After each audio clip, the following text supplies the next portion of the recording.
সৌরজগৎ, রবীন্দ্রনাথ ঠাকুর। প্রথম পাঠ। সূর্যদের সঙ্গে গ্রহদের সম্বন্ধের বাঁধন বিচার করলে দেখা যায় গ্রহগুলির প্রদক্ষিণের রাস্তা সূর্যের বিষুবরেখার প্রায় সমক্ষেত্রে। এই গেল এক। আর এক কথা, সূর্য যেদিক দিয়ে আপন মেরুদণ্ডকে বেষ্টন করে ঘুর দেয়, গ্রহেরাও সেই দিক দিয়ে পাক খায় আর সূর্যকে প্রদক্ষিণ করে। এর থেকে বোঝা যায় সূর্যের সঙ্গে গ্রহদের সম্বন্ধ জন্মগত। তাদের সেই জন্ম বিবরণের আলোচনা করা যাক। নক্ষত্রেরা পরস্পর বহু কোটি মাইল দূরে দূরে ঘুরে বেড়াচ্ছে বলে তাদের গায়ে পড়া বা অতিশয় কাছে আসার সম্ভাবনা নেই বললেই হয়। কেউ কেউ আন্দাজ করেন যে প্রায় 200 কোটি বছর আগে এই রকমের একটি দুঃসম্ভব ঘটনাই হয়তো ঘটেছিল। একটি প্রকাণ্ড নক্ষত্র এসে পড়েছিল তখনকার যুগের সূর্যের কাছে। ওই নক্ষত্রের টানে সূর্য এবং আগন্তুক নক্ষত্রের মধ্যে প্রচন্ড বেগে উথলে উঠল অগ্নিবাষ্পের জোয়ারের ঢেউ। অবশেষে টানের চোটে কোনো কোনো ঢেউ বেড়ে উঠতে উঠতে ছিঁড়ে বেরিয়ে গেল। সেই বড় নক্ষত্র হয়তো এদের কতকগুলোকে আত্মসাৎ করে থাকবে। বাকিগুলো সূর্যের প্রবল টানে তখন থেকে ঘুরতে লাগলো সূর্যের চারিদিকে। তেজ ছড়িয়ে দিয়ে এরা ক্ষুদ্রতর অংশে বিভক্ত হলো। সেই ছোট বড় জ্বলন্ত বাষ্পের টুকরোগুলি থেকেই গ্রহদের উৎপত্তি। পৃথিবী তাদেরই মধ্যে একটি। এরা ক্রমশ আপন তেজ ছড়িয়ে দিয়ে ঠান্ডা হয়ে গ্রহের আকার ধরেছে।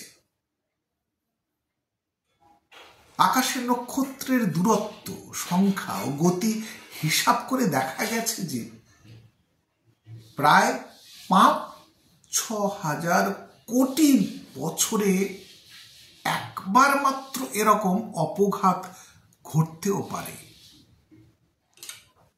গ্রহ সৃষ্টির এই মত মেনে নিলে বলতে হবে যে গ্রহ পরিচয়ওয়ালা নক্ষত্র সৃষ্টি এই বিশ্বে প্রায় অঘটনীয় ব্যাপার।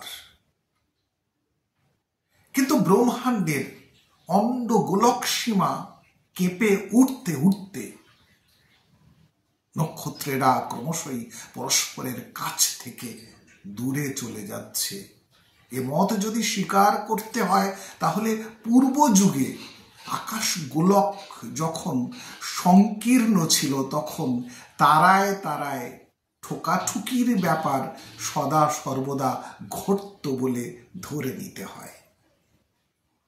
সেই নক্ষত্র মেলার ভিড়ের দিনে অনেক নক্ষত্রেরই ছিন্ন অংশ থেকে গ্রহের উৎপত্তি সম্ভাবনা ছিল, এ কথা যুক্তিসঙ্গত।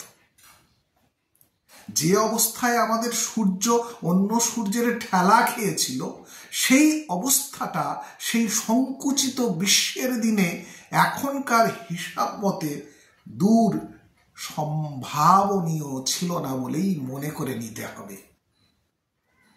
যারা এই মত মেনে নেননি তাদের অনেকে বলেন যে প্রত্যেক নক্ষত্রের বিকাশের বিশেষ অবস্থায় ক্রমশ এমন একটা সময় আসে যখন সে পাকা শিমুল ফলের মতো ফেটে গিয়ে প্রচন্ড বেগে চারিদিকে পুঞ্জ পুঞ্জ অগ্নিবাষ্প ছড়িয়ে ফেলে দেয়।